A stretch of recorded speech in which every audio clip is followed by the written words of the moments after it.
PM किसान निधि मोदी जी 6,000 रुपया हर किसान को भेज रहा है, ये भेज रहे हैं। उसमें हम 6,000 के साथ और 4,000 जोड़कर हर किसान को 10,000 रुपया मिलने की बात करेंगे।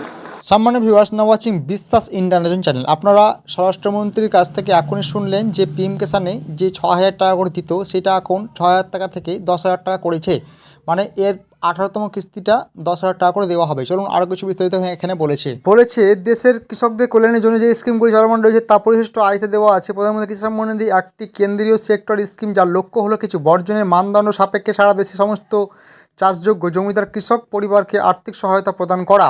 প্রকল্পের অধীনে রুপি পরিমাণ 6,000 টাকা বা 2,000 টাকা 3টি সমান কিস্তিতে সরাসরি কৃষকদের আধার বীজযুক্ত ব্যাঙ্ক অ্যাকাউন্টে স্থানান্তর করা হয়। একটি কৃষক কেন্দ্রিক ডিজিটাল পরিকাঠামো নিশ্চিত করেছে যে এই স্কিমের সুবিধাগুলি সারা দেশের সমস্ত কৃষকদের কাছে পৌঁছেছে। মধ্যস্থভোগীদের কোনো সম্পৃক্ততা ছাড়াই সুবিধাভোগীদের নিবন্ধন ও যাচাইকরণে সম্পূর্ণ স্বচ্ছতা বজায় রেখে ভারত সরকার 11 কোটিরও বেশি কৃষককে 2.60 লক্ষ কোটি টাকারও বেশি বিতরণ করেছে।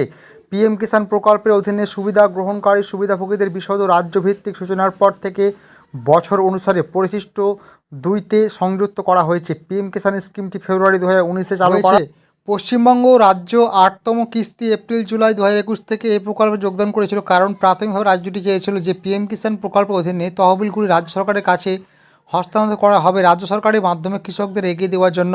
গত আর্থিক বছরে অর্থাৎ 2022 থেকে 23-এ মোট টাকা যোগ্য সুবিধাভোগীদের জন্য 58,201.85 কোটি টাকা বিতরণ করা হয়েছে।